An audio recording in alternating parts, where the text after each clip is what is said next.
बिल्कुल। जब अच्छे लोग राजनीति में नहीं आएंगे, पढ़े लिखे लोग नहीं आएंगे, तो कौन राजनीति में आएगा? अभी तो आप एक एक्टिव है, थोड़ा सा काम एक्टिव किया तो आप थे, आप सपोर्ट में थे, जी। लेकिन आप फुल तरीके से जी, कब जी, राजनीति में आएंगे? अब तो बहुत कुछ आजाद, भारत आजाद में भारतीय संविधान ने दे दिया है कि माड़ी वाला कपड़ा पहना जैसा, लेकिन हमारे पूर्वज जिसको ये भी नहीं नसीब हुआ कर। कौन सा 2 काम आप करना चाहेंगे आम जन के हित में? इसे देखिए, अगर मैं गांव का ग्राम प्रधान बनता हूँ तो मेरे ग्राम सभा में सबसे बड़ी जरूरी जो चीज है कि जब आज ये बताइए कि आप हमें आ रहे साथ और आपके साथ कोई व्यक्ति आपको इस गाड़ी से उठा कर अख्तर बाकी दर्शकों से अपील करें आपकी हमारे चैनल को फॉलो करें और यूट्यूब पे सब्सक्राइब भाइयों से हाथ जोड़ के बेनती है कि इनके चैनल को सब्सक्राइब कर लें और फॉलो करें। दोस्तों बहुत स्वागत है आपका बातचीत के शो में, और सीधे सीधे आपको फ्रेम में अनिल भाई नजर आ रहे हैं। अनिल राणा साहब हैं आप, और आप पढ़े लिखे ज्ञान वाले व्यक्ति हैं।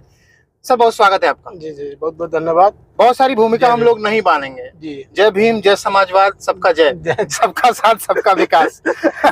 सीधे सीधे हम लोग बात शुरू करेंगे अनिल भाई कि पिछले दिनों आपको देखा गया था कि आप बच्चों के एडमिशंस करा रहे थे स्कूलों में और कॉलेजेस में, तो अभी वो आपका काम चल रहा है, कैसा चल रहा है, किस तरह से चल रहा है फिलहाल? अभी फिलहाल बीएड के बच्चों का एंट्रेंस एग्जाम हुआ है। एंट्रेंस एग्जाम के बाद रिजल्ट आएगा, उन बच्चों का बीएड के एंट्रेंस एडमिशन होगा। फिर कुछ समय बाद डीएलएड, जो बच्चे प्राइमरी स्कूल में टीचर बनना चाहते हैं उनके लिए डीएलएड का फॉर्म फिल होगा, उनके बच्चों का एडमिशन होगा। तो काम चल रहा है, काम वो लगातार चल रहा है, एडमिशंस हो रहे हैं, और पढ़ाई के क्षेत्र में तमाम उस इलाके के लोगों को, जिस इलाके में आप रहते हैं, दूर दराज में देखते हैं बिहार के सारे बच्चे, बिहार के बच्चे हैं, कुशीनगर से बाहर के भी बच्चे हैं, बहुत सारे बच्चे हैं। सही है। ऐसे दर्शक जो हमको देखेंगे और दूर दराज के इलाके से हों, जो लोग डायरेक्टली नहीं कहीं जा पा रहे हैं, एडमिशन करा पा रहे हैं, जिनको कोई दिक्कत है, तो वो सीधे सीधे नंबर उन बच्चों के लिए जो बच्चा बीएड की जो इस समय फीस है, सरकारी फीस है 80,000 के आसपास है जी। लेकिन वह बच्चा जो एक मुश्त 80,000 रुपया नहीं देना चाह पा रहा, नहीं दे पा रहा हो, तो वह हमसे संपर्क करें। कम से कम फीस में, किस्त में जमा फीस करें, और कम से कम फीस में मैं उसका एडमिशन करवा दूंगा, उसका बीएड कंप्लीट भी हो जाएगा और अच्छे नंबर से पास भी हो जाएगा। और इंस्टॉलमेंट की भी, इंस्टॉलमेंट के में अपना फीस जमा करेगा और कम से कम फीस में। क्या बात है, अच्छी कोशिश है जी। थोड़ी देर पहले हम लोग बात कर रहे थे कि राजनीति में इस बार जो लोकसभा चुनाव हुए, इसमें आपको बड़ा एक्टिव देखा गया, आप बहुत मंचों पे भी नजर आए, बहुत सरगर्मी में रहे, तो क्या अनुभव रहा इस पूरे चुनाव का, इस पूरे प्रकरण का?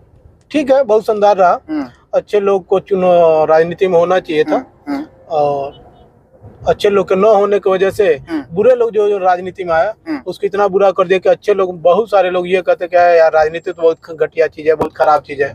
इसलिए खराब है क्योंकि अच्छे लोग नहीं आते। बिल्कुल, आप देखिएगा, आप तो एजुकेशन फील्ड से जुड़े हैं, आपके चाहे इंटर कॉलेज में जो बच्चा टॉप करते हैं इंटर में, तो उससे इंटरव्यूअर चाहे जो भी जाता है पूछने बाबू क्या बनोगे, तो उसका सबसे बड़ा सपना होता है आईएएस बनेंगे, उसके बाद आईपीएस बनता है, और 99.9% बच्चे आईएएस पीसीएस बनना चाहते हैं। अच्छा, कोई नेता नहीं बनना चाहता। बिल्कुल। जब अच्छे लोग राजनीति में नहीं आएंगे, पढ़े लिखे लोग नहीं आएंगे, तो कौन राजनीति में आएगा?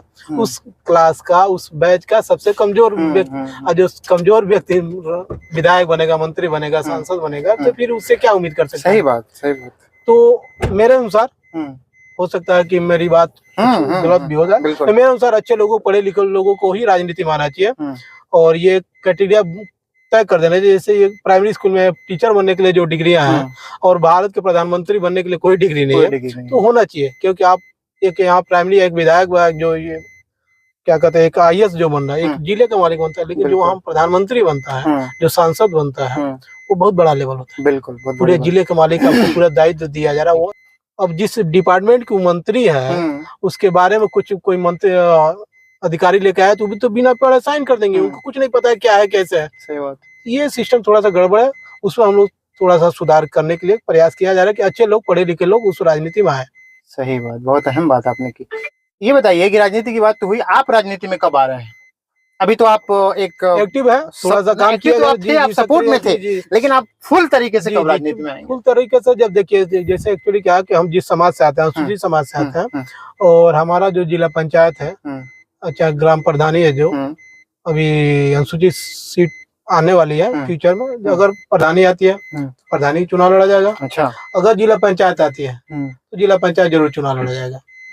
तो चुनाव तो बड़ा महंगा हो गया है, बहुत ऐसा जी, लगता है? देखने को तो यही लग रहा है कि जी। बड़े बड़े लोग, आम जनता की यही डिमांड है कि बड़ी बड़ी गाड़ियों का काफिला हो, बड़े लोग, कपड़े टाइट हो आपके पास, सब कुछ हो। लेकिन उसी बीच में हम लोग प्रयास किया जाएगा कि आम जनता के बीच में जाया जाए और आम जनता को ये बताया जाए कि भाई बड़ी गाड़ियों से चुनाव नहीं होता, बड़े लोगों से चुनाव होता है। जो ऐसा व्यक्ति चुने आप, जो आपके बीच का रहने वाला हो, जो आपकी समस्याओं को जानता हो, आपकी समस्याओं से लड़ना जानता हो, उनको चुना जाए। अब एक व्यक्ति जो लखनऊ में रहता हो, वो जिला पंचायत लड़ने आ जाए, तो एसी के कमरे में रहता हो और एसी में गाड़ी से आया 5 मिनट बैठे, वो आपके दुख दर्द को क्या जानता नहीं है? समझ पाएगा। वो आपके क्षेत्र के गर्मियों को क्या जानता है कि इस समय 47 डिग्री टेम्परेचर में कैसे रहा जाता है? सही बात। उन गरीब बच्चों के परिवार के बच्चों के क्या जानता है कि जो गरीब परिवार के बच्चे पैसे के अभाव में एजुकेशन नहीं ले पा रहे, पढ़ाई नहीं कर पा रहे, उन बच्चों के बारे में वो व्यक्ति कैसे नहीं, उसको कुछ नहीं पता जी। नहीं, आपने कपड़े टाइट करने की बात की तो कपड़ा भी माड़ी आपका बहुत बढ़िया ठीक है। माड़ी तो ये है कि यही प्रयास किया जाए कि हम लोग भी उस मामले में कोई ये ना कहे कि नहीं।